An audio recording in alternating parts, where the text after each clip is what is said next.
আলোচনার বিষয় সুখী দম্পতি। বিষয় কি? কথা বলে না। দম্পতি বোঝেন? বুঝেন? স্বামী আর স্ত্রী বানায় যেজন মিস্ত্রি, সে বড় আজব কারিগর ও মনরে সে বড় কঠিন কারিগর, ঠিক কিনা? পৃথিবীর প্রথম দম্পতি হচ্ছে সাইয়েদনা আদম আলাইহিস সালাম আর হাওয়া আলাইহিস সালাম।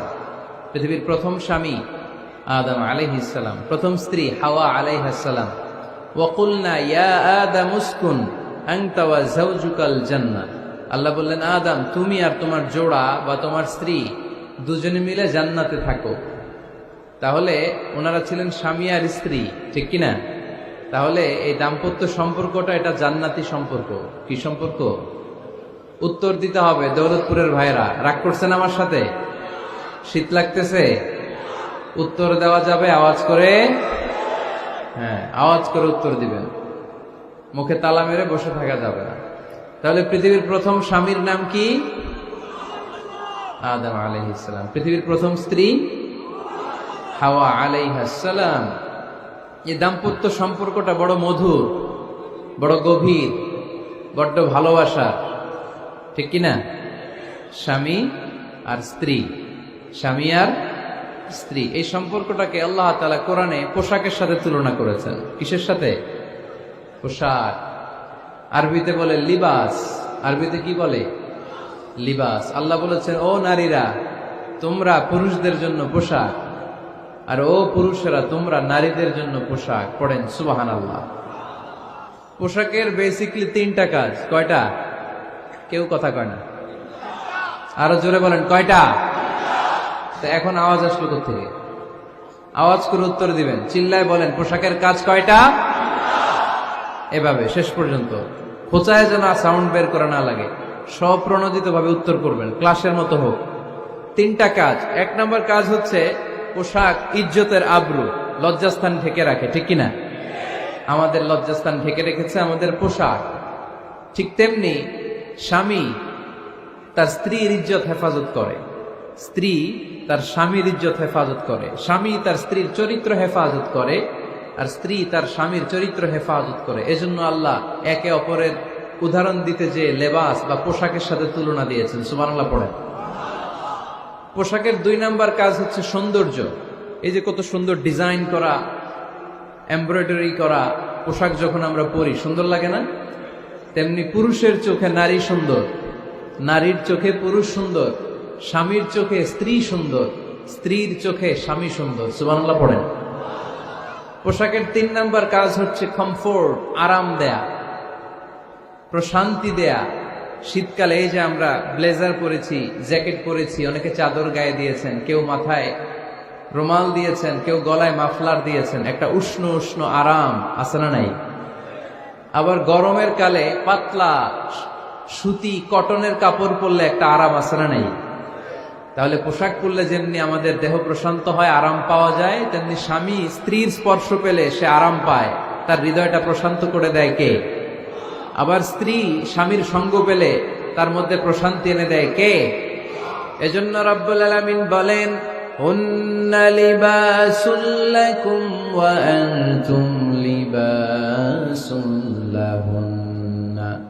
ও দুনিয়ার নারীরা, তোমরা হলে পুরুষদের জন্য পোশাক, পুরুষ হলো নারীদের জন্য পোশাক। সুবহানাল্লাহ পড়েন। পোশাক যেমনি ইজ্জত আবরুর হেফাজত করে, তেমনি স্বামী স্ত্রী একে অপরের ইজ্জত হেফাজত করে। পোশাক যেমনি সৌন্দর্য বাড়ায়, স্বামীর চোখে স্ত্রী সুন্দর, স্ত্রীর চোখে স্বামী সুন্দর। পোশাক যেমনি আরাম দেয়, স্বামী তার স্ত্রীর স্পর্শ পেলে, স্ত্রী তার স্বামীর স্পর্শ পেলে হৃদয়ে প্রশান্তি অনুভব করে, ঠিক কিনা? এজন্য দাম্পত্য জীবন, এখানে স্বামীও আছে স্ত্রীও আছে, ইংরেজিতে বলে কাপল, কাপল লাইফ। এই বিশ্ব সভ্যতা নির্মাণে নারী পুরুষ, স্বামী স্ত্রী দুইজনেরই অবদান আছে না নাই? এজন্য সুনানে তিরমিজির বর্ণনায় আল্লাহর হাবিব সাল্লাল্লাহু আলাইহি ওয়াসাল্লাম বললেন, আন-নিসাউ শাকাইকুর রিজাল। নারীরা হচ্ছে পুরুষের কাউন্টার পার্ট, নারীরা হচ্ছে পুরুষের পার্টনার, সহকর্মী, সহযোগী। এই বিশ্ব সভ্যতা নির্মাণে শুধু পুরুষদেরই অবদান নাই, নারীদের অবদান আছে না নাই? এজন্য কাজী নজরুল ইসলাম অসাধারণ লিখেছে, এ বিশ্বে যা কিছু মহান চিরকল্যাণকর অর্ধেক তার করিয়াছে নারী, অর্ধেক তার নর। তার মানে নর নারী, স্বামী স্ত্রী দুইজনেরই অবদান এই মানব সভ্যতায় আছে না নাই? এই সম্পর্কটাকে আল্লাহ লেবাসের সাথে তুলনা করলেন, মেটাফরিক্যালি, রূপক ভাবে আল্লাহ পোশাকের সাথে তুলনা করলেন। পোশাক যেমনি গায়ের সাথে লেগে থাকে, পোশাক যেমনি চামড়ার সাথে মিশে থাকে, স্বামী স্ত্রীর সম্পর্কটাও এরকম, একাকার, মিলেমিশে, ভালোবেসে একাকার। স্বামী স্ত্রীর রিলেশনশিপ, সম্পর্কটা অনেকটা হাত আর চোখের মতো। হাত ব্যথা পেলে চোখ দিয়ে পানি ঝরে, আবার চোখ দিয়ে পানি ঝরলে হাত সেই পানি মুছে দেয়, ঠিক কিনা? তাহলে সম্পর্কটা কেমন যেন হাত আর চোখের মতো। হাত কেটে গেলে পানি পড়ে কোন দিক দিয়ে? চোখ দিয়ে পানি ঝরে, আবার চোখ দিয়ে পানি ঝরলে চোখের পানি মোছার জন্য হাতের দরকার আছে না নাই? তাহলে একেবারে মিলেমিশে একাকার সুখী দাম্পত্য জীবন। স্বামী স্ত্রী এই জান্নাতি সম্পর্কটাকে কিভাবে উপভোগ করবে, কিভাবে একে অপরের সাথে ডিলিংস করবে, আচরণ করবে, এ ব্যাপারে কোরআন এবং সুন্নায় আমাদের জন্য গাইডলাইন দেয়া আছে না নাই? আমরা গাইডলাইন নিব কোরআন থেকে। কোত্থেকে? কোরআন থেকে আর সুন্নাহ থেকে। কারণ এই কোরআন আর সুন্নাহ আমাদেরকে সঠিক জীবন দর্শন শিখায়, কিভাবে এই পৃথিবীতে চললে পৃথিবীতেও সুখ, আবার আখেরাতেও সুখ, এর সব দিক নির্দেশনা কোরআনে আছে না নাই? তাহলে এই যে স্বামী স্ত্রীর দাম্পত্য জীবন, এক্ষেত্রে প্রত্যেককে আল্লাহ তাআলা কিছু দায়িত্ব দিয়েছে। আজকে দায়িত্বগুলোর ব্যাপারে আমরা শুনব। স্ব স্থানে থেকে প্রত্যেকেই, স্বামী যদি স্বামীর দায়িত্ব পালন করে, স্ত্রী যদি স্ত্রীর দায়িত্বটুকু পালন করে, তাহলে দাম্পত্য জীবনটাকে জান্নাতি দাম্পত্য সুখ দিয়ে ভরে দিবে কে?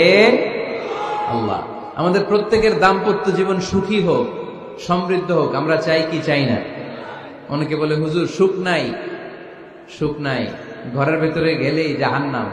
আহা, কথা শোনে না আমার। আবার স্ত্রীরা বলে হুজুর দোয়া করবেন, পরকিয়া করে, খালি এসএমএস পাঠায়, আমারে ভাল লাগে না, এখন এখন অন্যদিকে ঘুরে। এরকম আসরা নাই? দুই দিক থেকে অভিযোগ। বোনদের জন্য কোনো প্যান্ডেল ট্যান্ডেল আছে নাকি আজকে? হ্যাঁ, দিনের বেলা সমাবেশ ছিল তো, এটা হয়ে গেছে তো মাইকের সাউন্ড নিশ্চয়ই। এই এদিকে উঠছে কে? টান দেন এদেরকে ধরে, টানেন টানেন, টাইনা বসান বসান, টান দেন টান দেন, হুজুরে ধরেন, হুজুরে ধরেন। ধরতে পারেন নাই হুজুরে? ধরছেন? হ্যাঁ, টান দেন। এই তো, টাইনা বসেন। এদিকে তাকান, এদিকে হয়েছে, হ্যাঁ বসাই দিচ্ছে। এইভাবে চলবে একেবারে শেষ পর্যন্ত। উঠলে খবর আছে। শুরুতে সুযোগ দিয়েছি, সুযোগ নেন নাই।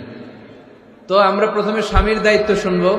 দাম্পত্য জীবনে স্বামীকে আল্লাহ তাআলা কি দায়িত্ব দিয়েছে, তারপর স্ত্রীকে আল্লাহ তাআলা কি দায়িত্ব দিয়েছে, এবং দুইজনের আবার কালেকটিভ সম্মিলিত কিছু দায়িত্ব আছে, এগুলো আমরা শুনবো। শুনতে রাজি আছেন তো? কষ্ট হচ্ছে আপনাদের? আচ্ছা, এই বাম দিকটা আমাকে কষ্ট দিয়েই যাচ্ছে, খালি আওয়াজ, কথা। একটু থামছে, আবার শুরু। কেন? আমার দিকে তাকান। আরেকজনকে থামতে বলছে কি আপনারা? এই থামো থামো, এগুলো বলেন কেন? আপনি থামেন, তাইলে তো হয়ে গেল। হ্যাঁ, আবার আমার সাথে কথা বল, আপনি চুপ। তো প্রথমে আমরা সম্মিলিত দায়িত্বের কথা শুনব। সম্মিলিতভাবে আল্লাহ স্বামী স্ত্রী দুইজনকেই কিছু দায়িত্ব দিয়েছে, যে দায়িত্বটা দুইজনের উপরই বর্তায়।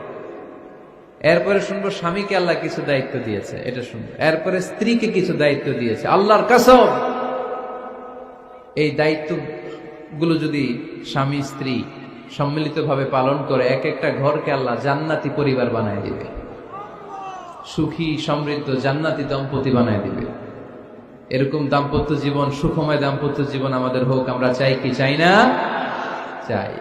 তাহলে আমরা প্রথমে আলাদা আলাদা দায়িত্ব শোনার আগে সম্মিলিত বা কালেকটিভ রেসপন্সিবিলিটি কি আছে, এই সম্মিলিত দায়িত্বগুলো শুনব। স্বামী স্ত্রীর দুইজনের কাঁধেই বর্তায় এরকম প্রথম দায়িত্ব হচ্ছে স্যাক্রিফাইস। দাম্পত্য জীবনের আসল খেলাটা হচ্ছে স্যাক্রিফাইসের খেলা। কিসের খেলা?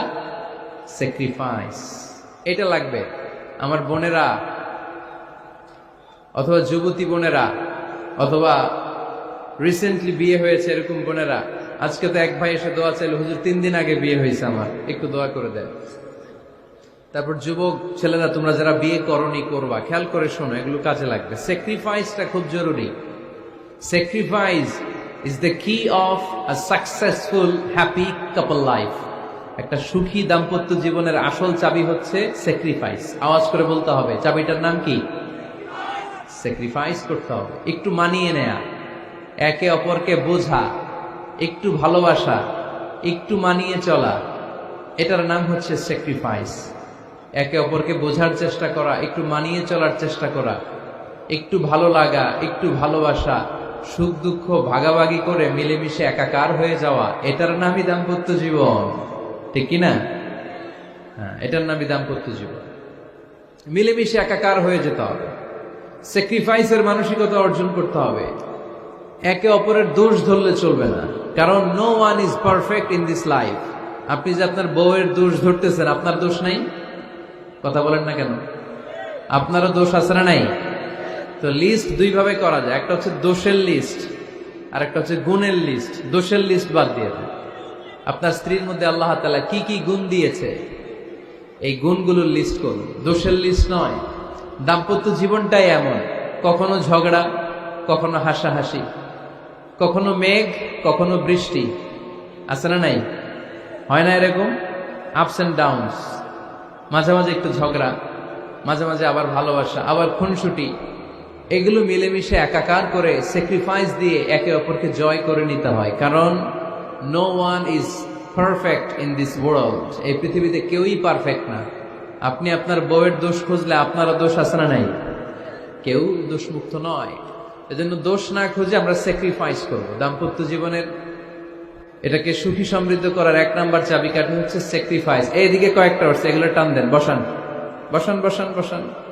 এই যে লাল গেঞ্জি, এটারে বসান, পিছনে সবুজ গেঞ্জি বসান, টাইনা বসান না, আমি বলছি বসান, টান দেন ওরে ধরে, টানেন সবাই মিলে, টান দেন ওরে, হ্যাঁ বসান, হ্যাঁ ধাক্কা মারেন, সাবাস, হ্যাঁ ঠিক আছে। এই বসাইতে পারেন, লাল গেঞ্জি চলে যেতেছে, ওরে ধরো, এই ঠিক আছে, বসছে ও, ঠিক আছে বসছে, ফাইন, আমার দিকে তাকান, বসে গেছে। কষ্ট পাইতেছেন আপনারা? হুজুর শেষ করে দেই তাইলে?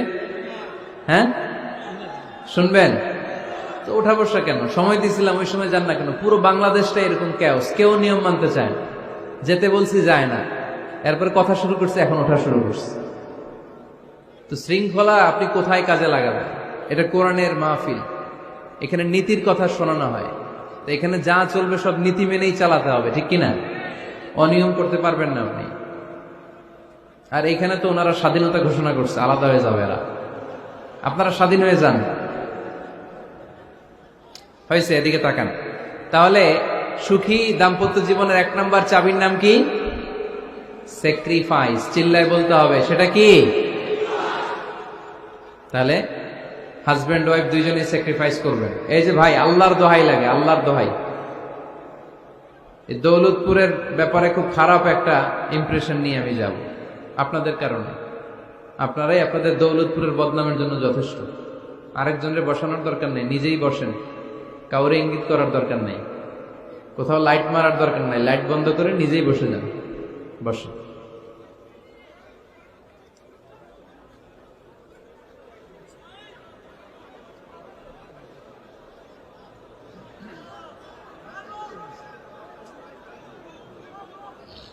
হ্যাঁ ঠিক আছে, এদিকে তাকান। দাম্পত্য জীবনকে সুখী করার দুই নাম্বার কালেকটিভ ফর্মুলা হচ্ছে ঝগড়া করা যাবে না। ঝগড়া আপনারা করেন নাকি ভাবির সাথে? ভাবির সাথে ঝগড়া করেন কে কে? দেখি হাত তোলেন।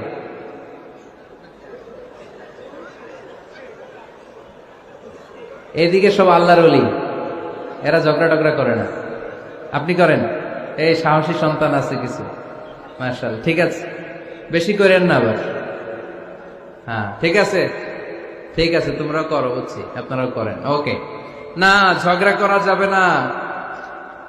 একজন ঝগড়া শুরু করলে আরেকজন চুপ থাকতে হবে।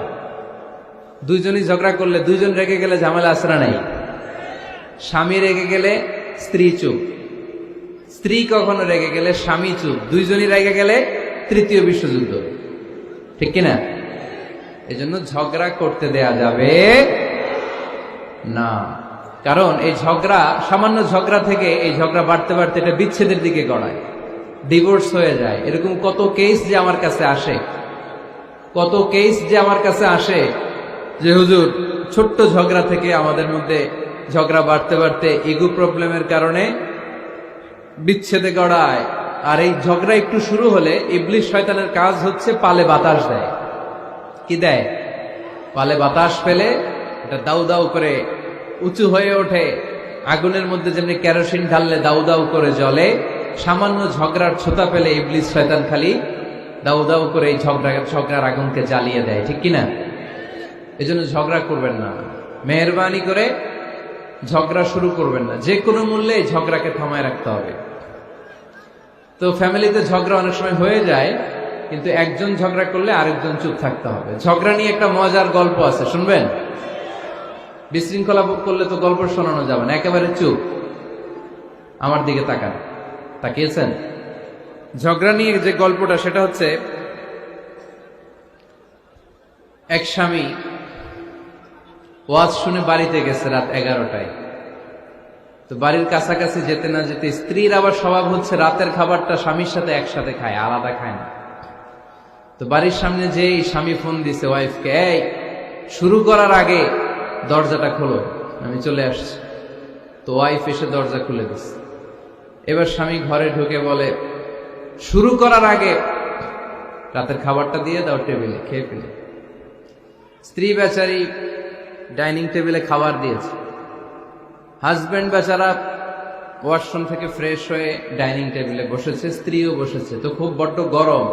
হাজবেন্ড বলে, শুরু করার আগে ফ্যানটা ছাড়। এইবার তো স্ত্রী বেচারি রেগে মেগা আগুন, কি আসার পর থেকে শুরু করার আগে কি শুরু করার আগে? হাজবেন্ড বলে, এই তো শুরু হয়ে গেল। মানে কি? ঝগড়া। মানে কি? ঝগড়া। প্রিয় ভাইয়েরা, ঝগড়া করবেন না। স্বামী রেগে গেলে স্ত্রী চুপ থাকবেন, স্ত্রী রেগে গেলে স্বামী চুপ থাকবেন। কারণ সহিহ মুসলিমে এসেছে, ইন্না ইবলিসা ইয়াদাউ আরশাহু আলাল মা। ইবলিস শয়তান তার সিংহাসন গেড়েছে সাগরের উপর। কোথায়? ইবলিসের সিংহাসন কোথায়? সাগরের উপর। সুম্মা ইয়াবআসু সারায়াহু, সে প্রতিদিন সকালবেলা তার সাঙ্গপাঙ্গরে গোটা পৃথিবীতে পাঠায়, যা পৃথিবীতে ফাসাদ সৃষ্টি কর। ইবলিস যখন সাঙ্গপাঙ্গদেরকে গোটা পৃথিবীতে ছড়িয়ে দেয়, সারাদিন ধোকা দেওয়ার পরে, ওয়াসওয়াসা দেওয়ার পরে, রাত্রিবেলা ইবলিসের কাছে ফিরে আসে, এসে বলে, ও ইবলিস, আমি আজকে আল্লাহর বান্দাদেরকে দিয়ে মিথ্যা কথা বলিয়েছি। ইবলিস বলে, এটা তো কোনো ব্যাপারই না, এগুলাই তো তোদের কাজ। আরেক শয়তান বলে, আমি ওজনে কম দিয়েছি একজনের মাধ্যমে বাজারে। ইবলিস বলে, এটাও তেমন বড় কোনো কাজ নয়।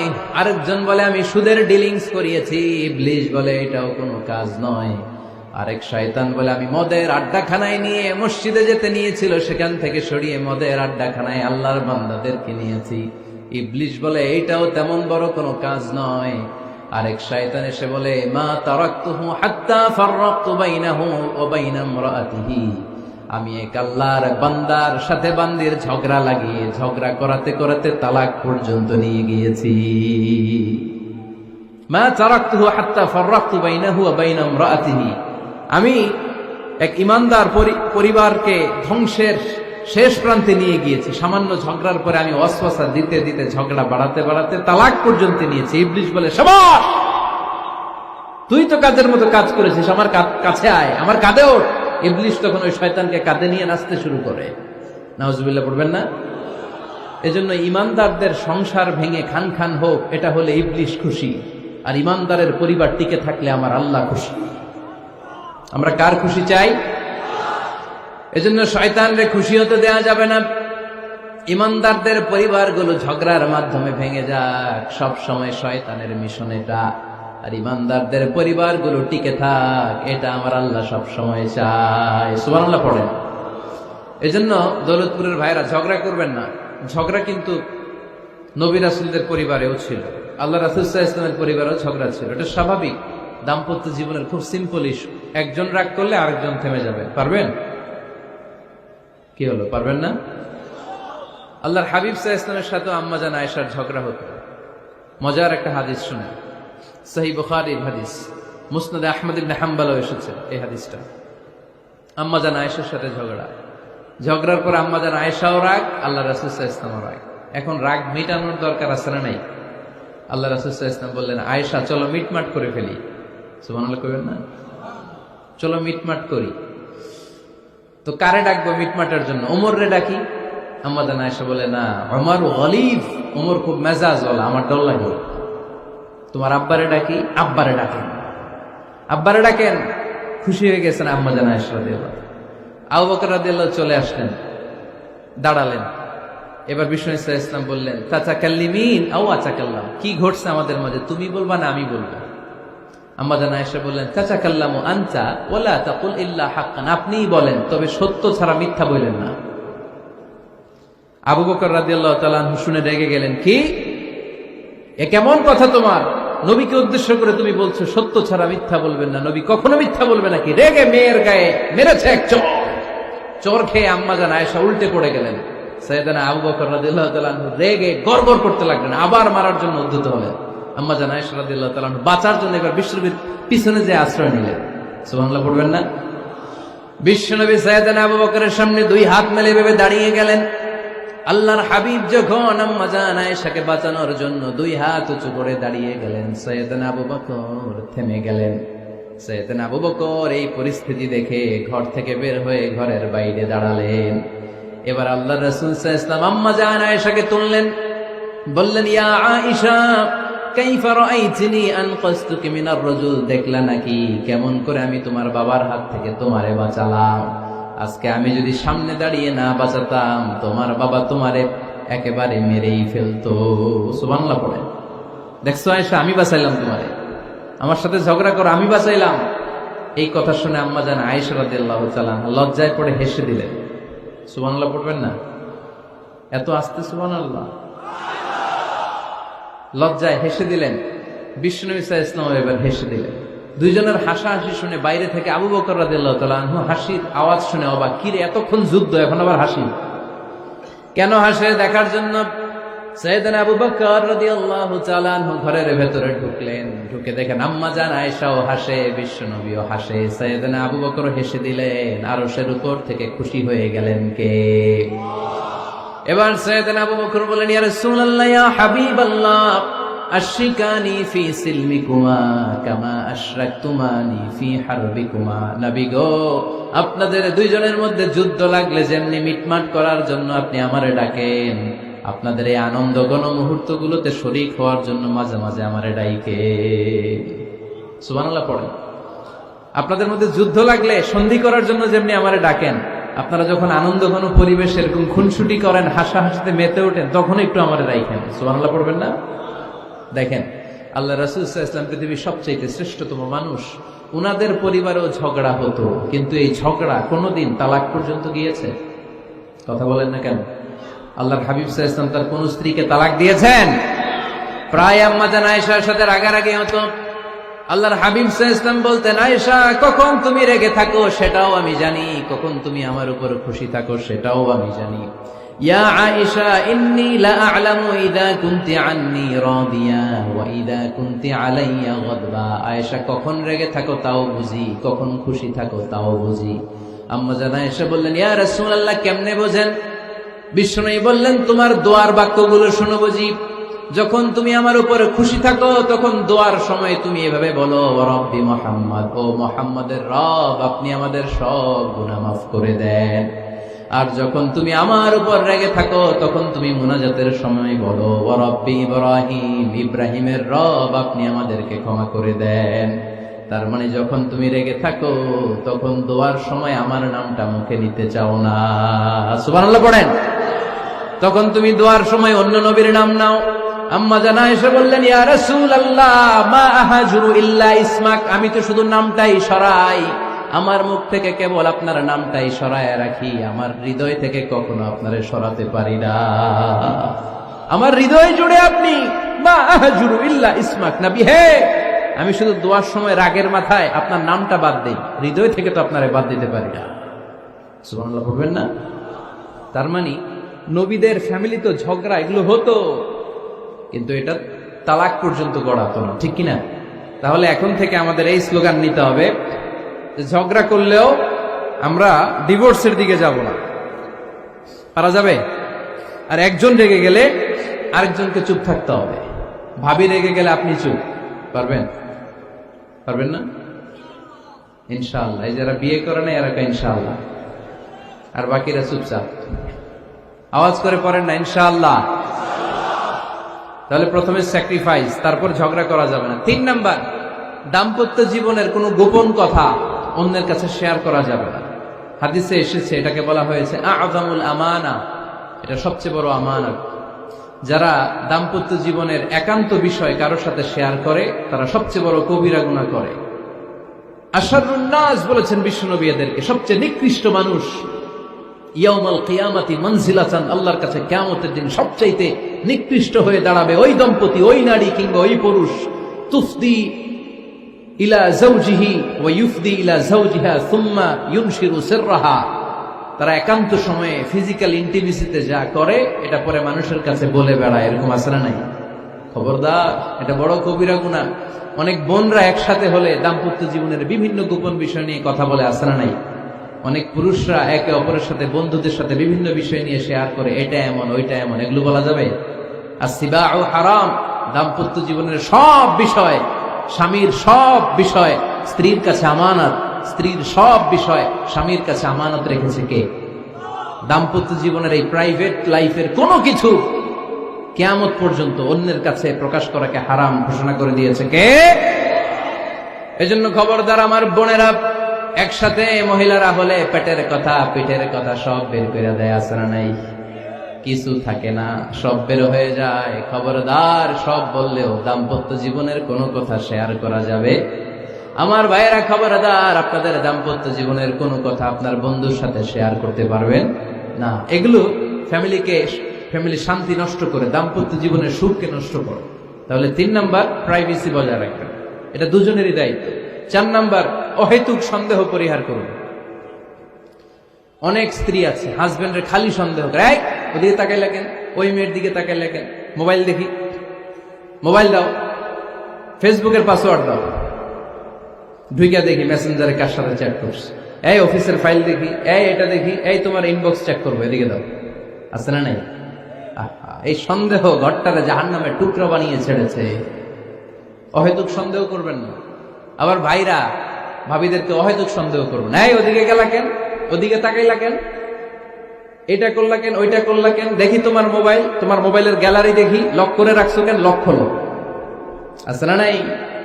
অহেতুক সন্দেহ ফ্যামিলিটারে জাহান্নামের টুকরা বানিয়ে দেয়। হ্যাঁ, ভ্যালিড কোনো অপরাধ যদি স্বামী করে ফেলে, ভ্যালিড কোনো অপরাধ যদি স্ত্রী করে ফেলে, পরকীয়ার কোনো বিষয় যদি প্রমাণিত হয়, বসেন, কনসাল্ট করেন, একে অপরের সাথে কথা বলেন, জিজ্ঞেস করেন। কিন্তু অহেতুক, আমি অনেক ফ্যামিলি এরকম দেখেছি, আমার কিছু বন্ধুকেও আমি দেখেছি যে এদের অবস্থা খুব খারাপ, খালি সন্দেহ করে, আছে না নাই?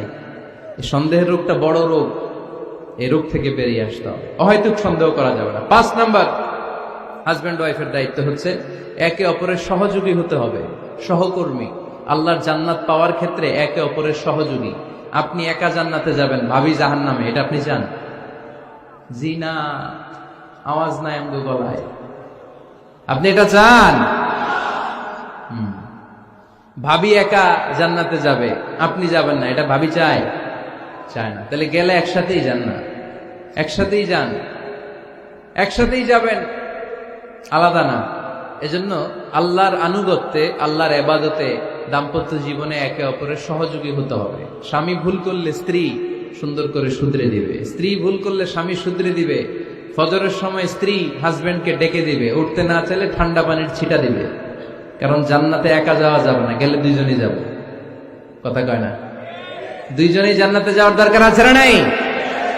যত বেশি আপনারা আল্লাহর আনুগত্যে আগাতে পারবেন, তত আপনাদের মহাব্বত বাড়াই দিবে কে? এই যে হাজবেন্ড ওয়াইফের ভালোবাসাটাকে বলে লাভ পিরামিড। কি pyramid? Love pyramid, like triangle, ত্রিভুজ আকৃতির। হাজবেন্ড ওয়াইফের ভালোবাসাটা ত্রিভুজ আকৃতির। The closer the couple comes to Allah, the closer the comes to each other. Husband wife যত বেশি আল্লাহর কাছে যাবে, তারা নিজেরাও নিজেদের তত কাছে যাবে। হাজবেন্ড ওয়াইফ আল্লাহর সম্পর্ক থেকে যত দূরে সরে যাবে, তারা নিজেরাও নিজেদের থেকে তত দূরে সরে যাবে। ঠিক কিনা? ত্রিভুজ চিনেন আপনারা? হ্যাঁ, এই জিওয়, কয়েকজন জিওয়, আপনারা ত্রিভুজ চিনেন না? চিনি। জি হয়, ঠিক আছে। ত্রিভুজের কয় কোণা? হ্যাঁ, 3 কোণা। এই যে এরকম লাভ পিরামিড, 3 কোণা। এই উপরের কোণায় আল্লাহর অবস্থান, আর এই কোণায় স্বামী, এই কোণায় স্ত্রী। তো তারা আল্লাহর দিকে যত যাবে নিজেরাও তত কাছে যাবে, আর তারা আল্লাহর সম্পর্ক থেকে যত দূরে চলে যাবে নিজেদের মধ্যে দূরত্ব বাড়তে থাকবে। ঠিক কিনা? পিরামিডটা বুঝতে পারছেন? ত্রিভুজ আকৃতির সম্পর্কটা লাভ পিরামিড এরকম, 3 কোণা। উপরের কোণায় থাকে আল্লাহ, এদিকে স্বামী, এদিকে স্ত্রী। তারা যদি আল্লাহর কাছে উভয়ে যেতে চায়, উভয়ে কাছাকাছি আসতেছে না? কথা বলেন না কেন? আর আল্লাহর আনুগত্য আবাদত থেকে দুইজন যদি দূরে সরে যায়, তাহলে দুজনের দূরত্ব বাড়িয়ে দেয় কে? এজন্য স্বামী হবে স্ত্রীর সহযোগী, সহকর্মী। নামাজের সময় একে অপরকে ডেকে দিবেন, মোবাইলে অ্যালার্ম দিয়ে রাখবেন। স্বামী স্ত্রীরে ডাকেন, স্ত্রী স্বামীরে ডাকেন। স্বামী স্ত্রীকে কোরআন তেলাওয়াত শোনাবেন, স্ত্রী স্বামীরে কোরআন তেলাওয়াত শোনাবেন। ফ্যামিলিটারে জান্নাতি ফ্যামিলি বানায় দিবে কে? তাহলে এই 5টার দায়িত্ব কালেকটিভ রেসপন্সিবিলিটি, স্বামীর উপরও বর্তায়, স্ত্রীর উপরও বর্তায়। এগুলো মেনে চললে দাম্পত্য জীবন সুখকর করে দিবে কে? মনোযোগ আছে? কষ্ট হচ্ছে? এবার আমরা হাজবেন্ডের দায়িত্ব শুনি। হাজবেন্ডের প্রথম দায়িত্ব হচ্ছে, হাজবেন্ড হচ্ছে caretaker of the family, in charge, protector. আর রিজালু কাওয়ামুনা আলান নিসা। আল্লাহ বললেন স্বামী হলো তার স্ত্রীর ইনচার্জ, প্রোটেক্টর। স্ত্রীকে সুরক্ষা দিবে, স্ত্রীকে টেক কেয়ার করবে, স্ত্রীর দায়িত্বে থাকবে। এই দাম্পত্য জীবনের দুইজনের সংসারকে, সংসারের মধ্যে স্বামীকে দায়িত্বশীল বানিয়েছে কে? পুরুষ দায়িত্বশীল। পুরুষ কখনো নারীর ক্ষতি করে না, সুপুরুষ নারীর ক্ষতি করে না, ঠিক কিনা? গোটা পুরুষ সমাজ নারী সমাজের সুরক্ষা দিবে। যেগুলো নারীকে একান্তে পেলে রেপ করে, এই যে ঢাকা বিশ্ববিদ্যালয়ে একটা রেপের ঘটনা ঘটছে না, যে এই বেয়াদবটা এই কাজ করেছে, এটা কি পুরুষ না কুপুরুষ? এটা কি সুপুরুষ না কুপুরুষ? সুপুরুষ নারীর প্রোটেকশন দেয়, নারীর টেক কেয়ার করে, তার ইনচার্জ, তার দায়িত্বশীল। দাম্পত্য জীবনে অর্থনৈতিক যত দায় দায়িত্ব আছে সব আল্লাহ তাআলা পুরুষের কাঁধে দিয়েছে। কার কাঁধে? এই দাম্পত্য লাইফে নারীর কোন অর্থনৈতিক দায় দায়িত্ব নারীর কাঁধে আল্লাহ দেয় নাই। এজন্য সব অর্থনৈতিক দায়িত্ব পুরুষের ঘাড়ে। 4টা অর্থনৈতিক দায়িত্ব আছে। পুরুষ নারীকে মহারণা দিবে, পুরুষ নারীকে খাবারের ব্যবস্থা করবে, পুরুষ নারীকে পোশাকের ব্যবস্থা করবে, পুরুষ নারীর জন্য রেসিডেন্সিয়াল ব্যবস্থা করবে। ঠিক কিনা? وآتوا النساء صدقاتهن نحلة فإن طبن لكم عن شيء منه نفسا فكلوه هنيئا مريئا। সুবহানাল্লাহ পড়ে। সব স্বামীদেরকে আল্লাহ ডেকে বললেন, ও স্বামীরা শোনো শোনো, বিয়ের পর সাথে সাথে স্ত্রীর কাছে তুমি মোহরানা আদায় করে দাও। মোহর দেয়া নফল নাকি ফরজ? জোরে বলেন। তোমরা কি দাও? সিলটি পুলা মোহরানা দাও? হ্যাঁ, মোহরানা দিতায় নাকি যৌতুক খাইতা? খিতা করতা? হ্যাঁ, কি দিব? মোহরানা দিব। মোহরানা দেয়াকে ফরজ করেছে কে? আল্লাহ। তো মোহর দিতে টাকা লাগে না? এই টাকার দায়িত্ব পুরুষের ঘাড়ে দিছে কে? 2 নাম্বার দায়িত্ব, আলাল মাউলুদি লাহু রিজকুহুন্না ওয়া কিসওয়াতুহুন্না বিল মা'রুফ। স্বামী স্ত্রীর জন্য খাদ্যের ব্যবস্থা করবে, পোশাকের ব্যবস্থা করবে। 3 নাম্বার, ওয়াসকিনুহুন্না মিন হাইসু সাকানতুম মিন ওয়াজদিকুম। নিজের সামর্থ্যের মধ্যে থেকে স্ত্রীর জন্য রেসিডেন্সিয়াল একটা এরিয়ার ব্যবস্থা করে দিবে। সুবহানাল্লাহ পড়ে। তাহলে অর্থনৈতিক দায়িত্বের মধ্যে 4টা: মোহরানা দেয়া, মিলস খাবারের ব্যবস্থা করা, মানে ফুডিং এন্ড ক্লোথিং, পোশাকের ব্যবস্থা করা, সর্বশেষ রেসিডেন্সিয়াল ব্যবস্থা করা। এই যে অর্থনৈতিক সব দায়িত্ব, খরচ যেখানেই আছে, সব দায়িত্বগুলো পুরুষের কাছে দিল কে? চিল্লায় বলেন কে? খরচের সবকিছু আল্লাহ তাআলা পুরুষের কাঁধে দিয়েছে। এটা হচ্ছে পুরুষের ফিনান্সিয়াল দায়িত্ব। এবার দাম্পত্য জীবনে পুরুষের নন ফিনান্সিয়াল কিছু দায়িত্ব আল্লাহ তাআলা দিয়েছে, এগুলো আমরা শুনব। এদিকে ওঠাওটি করলেন কে কে দেখি? আটকান, এদেরকে আটকান। ধরেন ধরেন, এদেরকে ধরেন। হ্যাঁ, কি হয়েছে? শেষ করে দিব তো? খিতা হইতা? হ্যাঁ, জোরে মাতো। চলবে চলবে? হ্যাঁ, তাকবীর পড়েন তো দেখি, যারা চলবে বলতেছেন লিল্লাহি তাকবীর।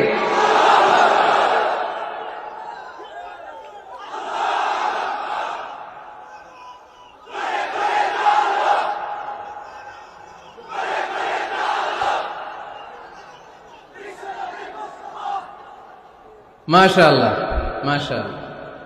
এবার দাম্পত্য জীবনে নন ফিনান্সিয়াল পুরুষের যে দায়িত্ব আছে সেটা আমরা শুনবো। 1 নাম্বার দায়িত্ব হচ্ছে স্বামীর উচিত স্ত্রীর সাথে ভালো আচরণ করা। ভালো আচরণ করেন তো আপনারা? জি হয়। এই শুধু উনি করে, বাকিরা খিতা কর্তা, মারামারি কর্তা নেই, খিতা কর্তা। হ্যাঁ, সালাম দিবেন, স্ত্রীকে কি দিবেন? আল্লাহ বললেন ওয়া আশিরুহুন্না বিল মা'রুফ, স্ত্রীর সাথে কোমল ভাষায়, ভালো শব্দে, ভালো বাক্যে ভালো কথা বলো। স্ত্রীর সাথে খারাপ আচরণ করো না। স্ত্রীকে দেখলে তুমি মুচকি হাসি দাও। অনেক স্বামী আছে কখনো স্ত্রীকে দেখলে মুচকি হাসি দেয় না, চেহারাটা বাংলা পাসের মতো এরকম করে রাখে। আছে না নাই? দৌলতপুরের লোকের অবশ্য অনেক ভালো, এই যে সবার মুখে হাসি, মুচকি হাসি। হাসেন তো, মুচকি হাসি দেন তো একটা। আওয়াজ করলে মুচকি হাসি হয় নাকি? এটা মুচকি হাসি, দাঁত দেখা যাবে না, সাউন্ড হবে না, শুধু এখানে একটু একটা এক চিলতে হাসির একটা ঝলক পড়বে, এটার বলে মুচকি হাসি। কানা রাসূলুল্লাহ সাল্লাল্লাহু আলাইহি ওয়াসাল্লাম আকসারু তাবাসসুমান, আল্লাহর হাবিব সাল্লাল্লাহু আলাইহি ওয়াসাল্লাম সব সময় মুচকি হাসতেন। অনেকে আছে চেহারা গোমরা করে রাখে, জীবনেও হাসে না, এরকম আছে না নাই? দেখছেন এরকম আছে? এই এলাকায় তো নাই না? আছে। হাসবেন, হাসবেন। মুচকি হাসতে পয়সা লাগে না, পয়সা লাগে? এজন্য হাসবেন। আল্লাহর হাবিব সাল্লাল্লাহু আলাইহি ওয়াসাল্লাম বলেছেন ফাস্তাউসু বিন-নিসাই খায়রা, নারীর সাথে ভালো আচরণ করো। নারীদেরকে বাঁকা পাঁজরের হাড় দিয়ে তৈরি করা হয়েছে। এই হাড়কে সোজা করতে গেলে ভেঙে যাবে, রেখে দিলে বাঁকাই থেকে যাবে। তো কি করতে হবে? ফাস্তাউসু বিন-নিসাই খায়রা, কোমল আচরণ করো। আবার আল্লাহর হাবিব সাল্লাল্লাহু আলাইহি ওয়াসাল্লাম বললেন রিফকাম বিল কাওয়ারিদ, নারীদেরকে কাচের তৈজসপত্র, বাসনের সাথে, গ্লাসের সাথে আল্লাহর হাবিব সাল্লাল্লাহু আলাইহি ওয়াসাল্লাম তুলনা করলেন। কাচের তৈজসপত্র, কাচের গ্লাস, কাচের প্লেট যেমনি আস্তে তুলতে হয়, আস্তে রাখতে হয়, নারীদের সাথে এরকম কোমল আচরণ করার আদেশ দিয়েছে কে? কাচের গ্লাস, তৈজসপত্র, জগ কিভাবে রাখেন আপনারা? খুব জোরে এরকম থপাস করে নাকি? উঠানোর সময় থপাস করে উঠান? খুব স্মুথলি, স্মুথলি এটা ধরতে হয়, স্মুথলি এটা রাখতে হয়। তেমনি নারীদের সাথেও স্মুথলি আচরণ করবেন। নারীদেরকে যত আপনি কোমল মোলায়েম ভাষায় কথা বলতে পারবেন, তারা তত আপনার কথা শুনবে। যত সুন্দর সুন্দর কথা। নারীকে, স্ত্রীকে বলবেন তুমি আমার সব, তুমি আমার কৈতরি, তুমি আমার টুনটুনি, তুমি আমার ময়না পাখি, তুমি আমার সোনা পাখি। ওই যে কয় কলিজা, তার মানে প্র্যাকটিস চলে বাসায়। আর কি ডাকেন? ভাবিরে কি ডাকেন বলেন? জান।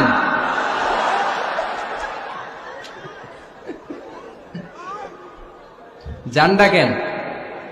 আর ভাবি কি ডাকে আপনাদেরকে? বাবু। কি ডাকে? বাবু ডাকে। আর কি ডাকে? হ্যাঁ, বেবি। পোলাপান কত দুষ্ট দেখছেন, বেবি ডাকে নাকি? স্বামী স্ত্রীর মধ্যে এই সোহাগপূর্ণ, এই ভালোবাসাপূর্ণ এই ডাকাডাকিতে কোনো গুনাহ নাই, আছে সওয়াব। এগুলো দাম্পত্য জীবনকে সুখময় করে, ঠিক কিনা? তাহলে স্ত্রীদের সাথে কোমল আচরণ করতে হবে, 1 নাম্বার দায়িত্ব। 2 নাম্বার দায়িত্ব, স্ত্রীর সেক্সুয়াল ডিজায়ারকে ফুলফিল করতে হবে। সেনসিটিভ, যেগুলো ব্যাখ্যা করে বোঝানো কঠিন। আপনারা বুঝবেন যারা ম্যাচিউরড, মোর দেন 18 ইয়ার্স, যারা 18 প্লাস যাদের বয়স, সেক্সুয়াল ডিজায়ার ফুলফিল করা হাদিসে এসেছে, এটা স্বামীর দায়িত্ব। ফিজিক্যাল ইন্টিমেসির সময় নিজের ডিজায়ার ফুলফিল হলেই কুইট না করা, সময় দেয়া, এটা আবশ্যক। এই বিষয়েও প্রত্যেক স্বামীর খেয়াল রাখা দরকার। সংক্ষেপে শেষ করে দিলাম। 3 নাম্বার, স্ত্রীর ব্যক্তিগত বৈধ কাজে স্বাধীনতা দিতে হবে স্বামীর। অনেক স্বামী এই ছোট্ট বিষয় নিয়ে মারামারি লাগায় ফেলে ঘরে। স্ত্রীর ব্যক্তিগত বৈধ যে চয়েস, এটাতে আপনি স্বাধীনতা দিবেন। স্ত্রীর মনে চায় রান্না বান্না শিখতে, আপনি বললেন তুমি কম্পিউটার শিখো, কিলাকিলি আছে না নাই? স্ত্রীর মনে চায় কাঁথা সেলাই শিখতে, নকশি কাঁথা। আপনি বললেন না, তুমি ল্যাঙ্গুয়েজ শিখো, ঝামেলা আছে না নাই? না, আপনার স্ত্রী আর একটা ইন্ডিভিজুয়াল, প্রত্যেকের আলাদা ব্যক্তিগত রুচি, চাহিদা, মতামতের গুরুত্ব আছে না নাই? এজন্য প্রত্যেক স্বামীর উচিত স্ত্রীর বৈধ ব্যক্তিগত যে কাজ, অবৈধগুলা না। আবার স্ত্রী বলল যে জি বাংলা দেখবো, তুমি একটা টিভি নিয়ে আসো, আনা যাবে?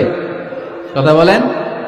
স্ত্রী বলল চলো পহেলা বৈশাখে আমরা নাচানাচি করব, তুমি আর আমি মিলে, এটা মানা যাবে না। স্ত্রীর ব্যক্তিগত বৈধ কাজের স্বাধীনতা দেয়া।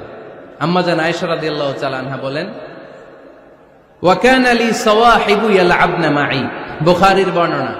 আমি যখন আল্লাহর হাবিব সাল্লাল্লাহু আলাইহি ওয়াসাল্লামের বাড়িতে বউ হয়ে আসলাম, আমার কিছু খেলার সাথী ছিল। আমি কাপড় দিয়ে পুতুল বানাতাম আর ঘোড়া বানাতাম, এগুলো দিয়ে খেলতাম। আমার সাথীরা আসলে রাসূল সাল্লাল্লাহু আলাইহি ওয়াসাল্লাম ঘরের পর্দা নামিয়ে দিয়ে আমার জন্য ঘরটা ছেড়ে দিত। সুবহানাল্লাহ কইতে পারলেন না? আল্লাহর হাবিব সাল্লাল্লাহু আলাইহি ওয়াসাল্লাম কখনো বলতেন না আয়েশা তোমার বান্ধবীরা যেন ঘরে না আসে, কখনো বলতেন না আয়েশা আমি নবী মানুষ, তুমি নবীর বউ, তুমি কেন পুতুল দিয়ে খেলো, তুমি যেন কাপড় দিয়ে পুতুল বানাও, কেন ঘোড়া বানাও, এগুলো বন্ধ করো। কোনদিন বিশ্বনবী আম্মা জান আয়েশা রাদিয়াল্লাহু তাআলা আনহার পুতুল খেলায় বাদ সাধেন নাই, সাথীদের সাথে খেলাধুলায় কখনো বাধা দেন নাই। সুবহানাল্লাহ পড়েন। ছোট্ট মেয়েদের জন্য কাপড়ের পুতুল দিয়ে খেলাধুলা করা এটা জায়েজ, কারণ ছোট্ট মেয়েরা দেখবেন পুতুল বানায়, এটার দুধ খাওয়ায়, এটার জন্য রান্না করে, এটার গোসল করায়।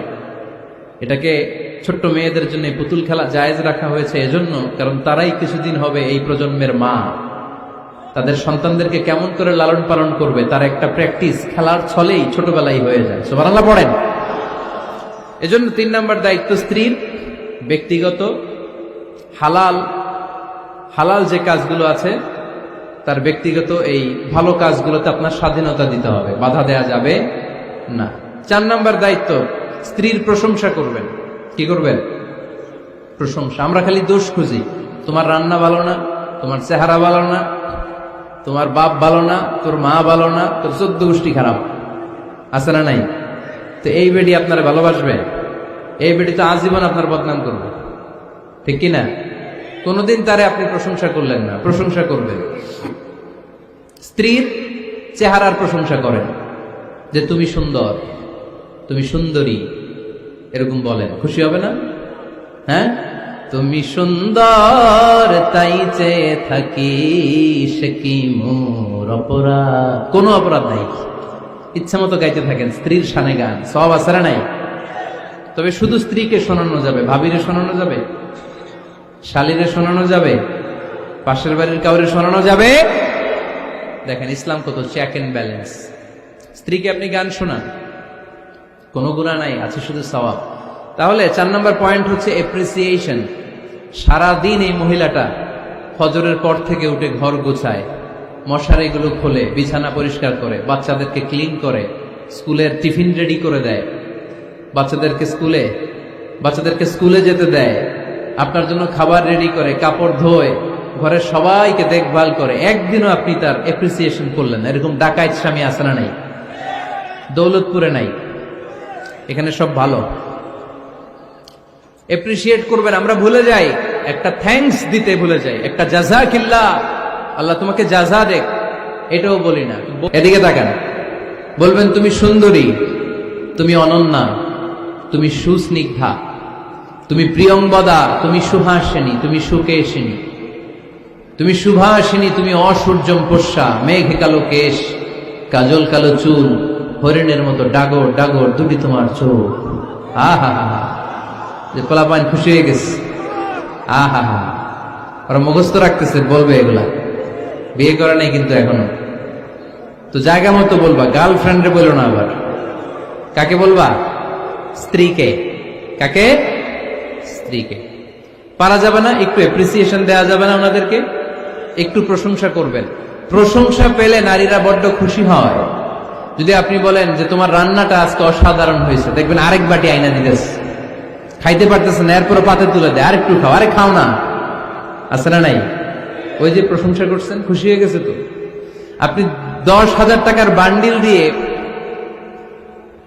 আপনার বউকে যত খুশি করতে না পারবেন, রান্না মজা হয়েছে এইটা বলে আপনি অনেক বেশি খুশি করতে পারবেন। আল্লাহর হাবিব সাল্লাল্লাহু আলাইহি ওয়াসাল্লাম কখনো স্ত্রীদের রান্নার বদনাম করে নাই। সুবহানাল্লাহ পড়বেন না? আওয়াজ করে পড়েন সুবহানাল্লাহ। আজ থেকে স্ত্রীর সৌন্দর্যের প্রশংসা করবেন, কাজের প্রশংসা করবেন, রান্নার প্রশংসা করবেন, এপ্রিসিয়েশন দিবেন। পারবেন তো? রান্নার প্রশংসা নিয়ে মজার একটা গল্প আছে, শুনতে চান? তো উঠতে শুরু করলেন যে, হ্যাঁ, এখন আর কে কারে ধরবে? অনেকে উঠে গেছে। 2টার দিকে যারা বসা, প্রায় আমার মাহফিলগুলোতে এই সমস্যা হয়। গাইবান্ধাতে আমি গেলাম, জিজ্ঞেস করলাম কখন আসছেন? কয় ফজর পরে আসছেন। তো ফজর পরে আসছেন, এত আগে আসছেন কেন? কয় জায়গা পাবো না এই জন্য। লক্ষ লক্ষ মানুষ, কে কাকে নিয়ন্ত্রণ করবে? লক্ষ লক্ষ মানুষ। আমার জীবনে এত বড় প্যান্ডেল আমি কথা বলি নাই। এরা সকাল থেকে বসে আছে, পেশাব আটকে রাখছে, এটা ক্ষতিকর না? এরা আজহারিকে দেখার পরে এরপরে ওঠা আরম্ভ করছে। দেখাইছি, কয় দেখে গেছি হুজুর, এরপরে চলে যাচ্ছে। তা আপনাদের কি অবস্থা এরকম? হ্যাঁ, আচ্ছা ঠিক আছে। তো রান্নার প্রশংসা নিয়ে যে মজার গল্পটা আপনাদের শোনাতে চাই, এদিকে তাকান, মনোযোগী হন। আমার ওয়াজ শুনে এক লোক মনে মনে নিয়ত করছে যে আয়রে, জীবনে তো রান্নার প্রশংসা করলাম না, আজকে রান্নার প্রশংসা করব। তো মাহফিল শেষে বাসায় গেছে, স্ত্রী তাকে খাবার দিয়েছে, স্বামী খাবার খায় আর মিটি মিটি হাসে। স্ত্রী বলে, এই মাহফিল শুনে আসছো, রাত বাজে 12টা, খাচ্ছ ভালো কথা, হাসো কেন? তো স্বামী বলে, হাসি এর কারণ হচ্ছে তোমার রান্নাটা আজকে এত মজা হয়েছে না জীবনে, আজকে বাড়াই বাড়াই করতেছে, তো জীবনে এত মজার রান্না খাই নাই। রান্না মজা হয়েছে শুই না। স্ত্রী তো রেগে গেছে, কি গত 10 বছর ধরে তোমার রান্না করে খাওয়াই, একদিনও রান্নার প্রশংসা করলা না, আর আজকে পাশের ঘরের ভাবি একটু গরুর গোশতের তরকারি পাঠাইছিল বাটিতে করে, পাশের ঘরের ভাবি একটু আমাদের বাড়িতে তরকারি পাঠাইছিল, তো ওই তরকারি দিয়েই তোমাকে খাবার দিছে, আজকে রান্না টান্না আমি করি নাই। তো ওই বেটির রান্না তোমার এত ভাল লাগছে, এই 10 বছরে একদিনও কইলা না, আজকে এটা কইলা, খাও খাও, তোমার মজার খাওয়া, আর রান্ধুন না। তো প্রশংসা করলে বুঝে শুনে করবেন, একটু এনশিওর হবেন যে রান্নাটা করছিল কে। তা না হইলে কিন্তু ঘরে চুলায় আগুন জ্বলবে না, টানার রোজা রাখা লাগবে, ঠিক কিনা? তো 4 নম্বর গেল এপ্রিসিয়েশন, একটু এপ্রিসিয়েশন দিবেন। আল্লাহর হাবিব সব সময় স্ত্রীদের প্রশংসা করতেন। সেই বুখারীর বর্ণনা, আল্লাহর হাবিব বলেন, ইন্না ফাদলা আয়েশা আলান নিসা কাফাদলি সারিদি আলা সাইরিত তাআম। আরব ভূখণ্ডের মধ্যে সব খাবারের উপরে সারিদ খাবার যেমনি সেরা, দুনিয়ার সব নারীদের মধ্যে আমার আয়েশা তেমনি সেরা। সারিদ একটা খাবার আছে। আমি যখন মিশরে পড়তাম আল আজহার ইউনিভার্সিটিতে, আমাদের ইউনিভার্সিটিতে সরকারের পক্ষ থেকে সরকারিভাবে খাবার দেয়া হতো। আমাদের খাবারের খরচ বহন করতেন ওমানের সুলতান কাবুস। এই গত 3-4 দিন আগে ইন্তেকাল করেছেন। নাম শুনছেন আপনারা? প্রায় 40 বছরেরও বেশি মনে হয়, 45 বছর বা 50 বছরের লম্বা সময় উনি ওমানের প্রেসিডেন্ট ছিলেন। উনি আমাদের খাবারের খরচটা বহন করতেন। কিছুদিন আগে ইন্তেকাল করেছেন। আমরা ওনার জন্য দোয়া করি, আল্লাহ তাআলা এই সুলতান কাবুসের জীবনের গুনাহগুলো মাফ করে নিক, ওনার সমস্ত খেদমত আল্লাহ কবুল করে নিক। তো আমাদের আল আজহার ইউনিভার্সিটির হোস্টেলে ঈদের দিন একটা খাবার দিত, এটার নাম ছিল সারিদ। রুটি আর গোশত এগুলোকে ম্যাশড করে একটা স্তর বানাতো, এটা কেটে কেটে আমাদেরকে দিত, এটাকে বলে সারিদ। আরব দেশে সবচেয়ে দামি খাবার। আমাদের দেশে যেমনি পোলাও, গরুর রেজালা, রোস্ট, এগুলো খুব উন্নত খাবার ধরা হয়, বিয়েতে সার্ভ করা হয়। আরব দেশে ওইটাকে বলে সারিদ, শ্রেষ্ঠ খাবার। আল্লাহর হাবিব বললেন, সব খাবারের মধ্যে যেমনি সারিদ সেরা, নারীকুলের মধ্যে তেমনি আমার আয়েশা সেরা। দেখেন কেমনে এপ্রিসিয়েট করতেন। আম্মা জান আয়েশাকে তিনি সব সময় আদর করে হামায়রা বলে ডাকতেন। হামায়রা মানে লাল সুন্দরী বউ। কি সুন্দরী? আম্মা জান আয়েশা রেগে গেলে গাল দুটো আনার ফলের মতো লাল হয়ে যেত, এজন্য ডাকতেন, ও আমার লাল সুন্দরী বউ। সুবহানাল্লাহ কইতে পারলেন না? আবার আম্মাজান খাদিজাতুল কুবরা তাহেরা রাদিয়াল্লাহু তাআলা আনহার ব্যাপারে বলতেন, ইন্নী ক্বাদ রুজিকতু হুব্বাহা। সহিহ মুসলিমের বর্ণনায় তিনি বলতেন, খাদিজার ভালোবাসা আল্লাহ তাআলা আমার হৃদয়ে রিজিক হিসেবে দিয়েছে। আওয়াজ করে পড়েন আল্লাহু আকবার। তো এইজন্য এপ্রিসিয়েট করবেন। 5 নাম্বার হচ্ছে আপনার ভালোবাসা স্ত্রীকে প্রকাশ করুন। এক ছাদের নিচে আজীবন বসবাস, 20 বছর হয়ে গেছে এদের সংসার, একদিনও মুখ ফুটে বলতে পারে নাই তোমারে ভালোবাসি। পারছেন? হ্যাঁ, কে কে পারছেন? দেখে হাত তুলেন। হাত অর্ধেক তুলে আবার নামায়, ভেজাল আছে, ঠিক কিনা? ভালোবাসি বলছিলেন? কারে বলছিলেন? ভাবিকে না গার্লফ্রেন্ডকে? হ্যাঁ, স্ত্রীকে বলবেন, নিজের স্ত্রীকে বলবেন আই লাভ ইউ। কি বলবেন? কথা বুঝে না বোধহয়। কি বলবেন? সবাই বলেন কি বলবেন? মুরব্বী একজনও কয় না, কয় এতদিন কইছি না, অহনও কম না। বলবেন, ভালোবাসা প্রকাশ করবেন। স্ত্রীরা এটা খুব চায়, স্বামীর পক্ষ থেকে এই খুনসুটি গুলো খুব পছন্দ করে। আপনি আজকে যে বলেন, দেখবেন ফ্যামিলির সুখ বাড়তে শুরু করছে। সুনানে তিরমিজির বর্ণনা দেখেন, বিশ্বনবী যে আই লাভ ইউ বলতো, তার দলিল শুনেন। সাহাবারা জিজ্ঞেস করলেন, ইয়া রাসূলুল্লাহ, মান আহাব্বুন নাসি ইলাইক, ও নবী, কারে সবচেয়ে বেশি ভালোবাসেন? Who do you love the most? নবী, কাকে সবচেয়ে বেশি লাভ করেন আপনি? সাহাবারা প্রশ্ন করলেন, ইয়া রাসূলুল্লাহ, কাকে লাভ করেন বেশি? আল্লাহর হাবিব সাল্লাল্লাহু আলাইহি ওয়াসাল্লাম বললেন, আয়েশা, আয়েশারে। সুবহানাল্লাহ কইবেন না? সাহাবারা বললেন, ওমিনার রিজাল, পুরুষদের মধ্যে কারে বেশি পছন্দ করেন? বিশ্বনবী বললেন, আবুহা, আয়েশার বাবারে। সাইয়েদনা আয়েশা রাদিয়াল্লাহু তাআলা আনহার বাবার নাম কি? আবু বকর। কি নাম? আবু বকর। আল্লাহর হাবিব সাল্লাল্লাহু আলাইহি ওয়াসাল্লাম বললেন, সবচেয়ে বেশি লাভ করি আয়েশাকে। সাহাবারা বললেন, ওমিনার রিজাল, পুরুষদের মধ্যে কারে বেশি লাভ করেন? আল্লাহর হাবিব সাল্লাল্লাহু আলাইহি ওয়াসাল্লাম বললেন, আয়েশার বাবারে। সুবহানাল্লাহ পড়েন। আম্মা জান আয়েশাকে বিশ্বনবী এত ভালোবাসতেন।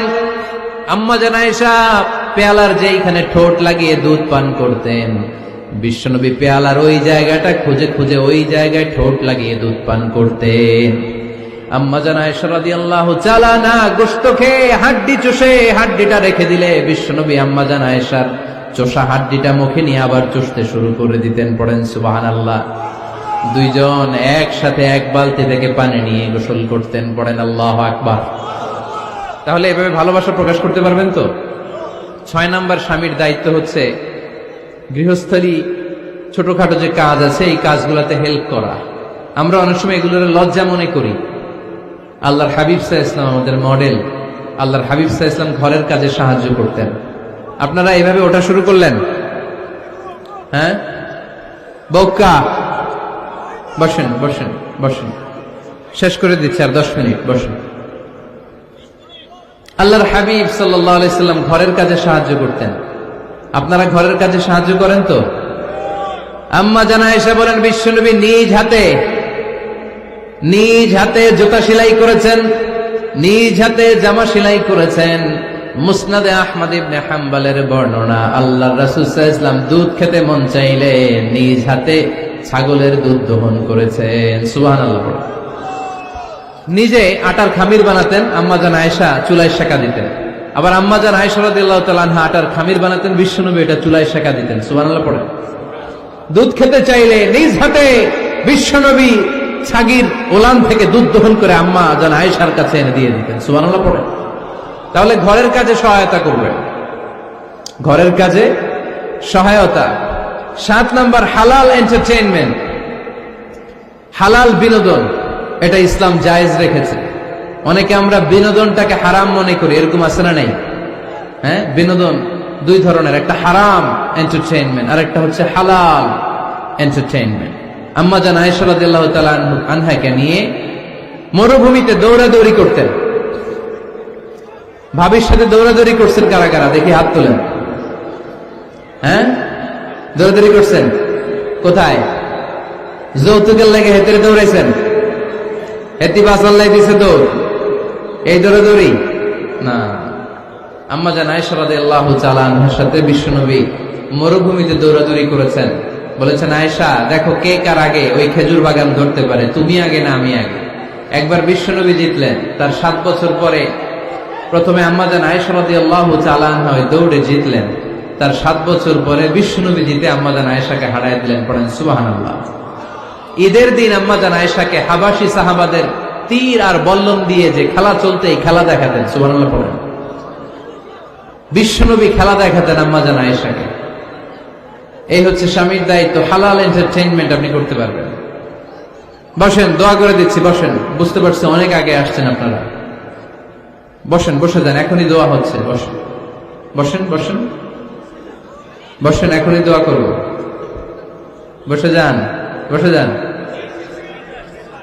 বউকা মাদ্রাসার বিল্ডিং এর কন্ট্রাক্টরের জন্য দোয়া চেয়েছেন, আমরা দোয়া করি আল্লাহ কবুল করুক। আমার ছেলে মেয়ের বিয়ের বয়স হয়ে গেল, পরিবারে বিয়ের কথা বলতে পারি না, লজ্জায়। আহারে কি কষ্ট। মনে করি পরে করে, এটা বললে তারা বলবে এখনো বয়স হয় নাই বিয়ের, পরিবার থেকে বিয়ের কথা চিন্তা করে না। এ ব্যাপারে কিছু বলুন। কিছু বললাম। এই সমস্যা পুরো বাংলাদেশের। ছেলে মেয়েদেরকে সময় মতো বিয়ে দেয় না। ইউটিউবে এই নিয়ে আমার কথাবার্তা পাবেন, শুনে নিয়ে। ছেলের বাবা মেয়ের বাবাদেরকে বলি, ছেলে মেয়েরা উপযুক্ত হলে বিয়ে দিয়ে দেন। বিয়ে না দিলে যৌবনের তাড়নায় যত পাপ করবে, এই পাপগুলো মা বাবার কাঁধেও আছড়া নেই। আচ্ছা, 8 নাম্বার স্বামীর দায়িত্ব হচ্ছে, স্বামীর দায়িত্ব বলেই এখন দোয়া। স্ত্রীর মতামতের গুরুত্ব দিবেন। অনেক স্বামী আছে বাজার করতে গেলে নিজের যেটা মন চায় ওইটাই কিনে, আছড়া নাই। নিজে গরু খাবে, খাসি খাবে, খালি ওইটাই কিনে। আপনার বউ হয়তো পছন্দ করে আচার, পছন্দ করে জলপাই, আমড়া, এগুলো আনে না, আছড়া নাই। খোঁজ খবর নিবে। অনেকে ফ্ল্যাট কিনতে মনে চায়, হুট করে কিনে ফেলে না। ভাবিরে জিজ্ঞেস করবেন কোন দিকে কিনলে ভালো হয়, ওয়াশরুমটা কোন দিকে দিতে হবে, কিচেনটা কোন দিকে দিলে সুবিধা, জানালাগুলো কোথায় দিলে সুবিধা, এগুলো সব ডিসাইড করে নিবেন। এই কারণেই দাম্পত্য জীবনে সুখ নাই। 9 নাম্বার, একসাথে সময় কাটাবেন। 6 মাসের বেশি কোন লোক তার স্ত্রীর অনুমতি ছাড়া বাইরে যে প্রবাস জীবন কাটাতে পারবে না। এদেশের অনেক লোক প্রবাসে সময় কাটায়। 6 মাসের বেশি স্ত্রীকে রেখে দিয়ে কোনো হাজব্যান্ড বিদেশে থাকতে পারবে না। সিলেটিরা লন্ডনে থাকে, 6 মাস পরেই আসতে হবে, ঠিক কিনা? সর্বশেষ কথা হচ্ছে, স্ত্রীর জন্য দোয়া করবেন। স্বামীর পক্ষ থেকে স্ত্রীর জন্য দোয়া, এটার গুরুত্ব আছে না নাই? বিশ্বনবী তার স্ত্রীর জন্য দোয়া করতেন। স্ত্রীর জন্য দোয়া করবেন, রব্বানা হাব লানা মিন আজওয়াজিনা ওয়া যুররিয়াতিনা কুররাতা আ'য়ুন ওয়াজআলনা লিল মুত্তাকিনা ইমামা। ও আল্লাহ, আমার স্ত্রীদেরকে, আমার সন্তানদেরকে আমার চক্ষু শীতলকারী বানিয়ে দেন। পড়েন আমিন। আল্লাহ আমার স্ত্রীকে এমন বানান, স্ত্রীকে দেখলেই যেন আমার হৃদয়টা প্রশান্ত হয়, আমার চোখ যেন জুড়িয়ে যায়। এই 10টা দায়িত্ব স্বামীর সুখী দাম্পত্য জীবনের জন্য। স্ত্রীর দায়িত্ব আজকে বলার সুযোগ হলো না। অন্য কোথাও, অন্য কোনো মাহফিলে এই বিষয় নিয়ে আলোচনা করব, যে একটা সুখী দাম্পত্য জীবনের জন্য স্ত্রীকে আল্লাহ কি দায়িত্ব দিয়েছে। এই দায়িত্বগুলো আপনারা ইউটিউব থেকে শুনে নেবেন। আপনারা সবাই ভালো থাকুন, সুস্থ থাকুন, সুন্দর থাকুন। আমাদের প্রত্যেকের দাম্পত্য জীবন হোক সুখকর, সুন্দর, আনন্দময়। ওমা আলাইনা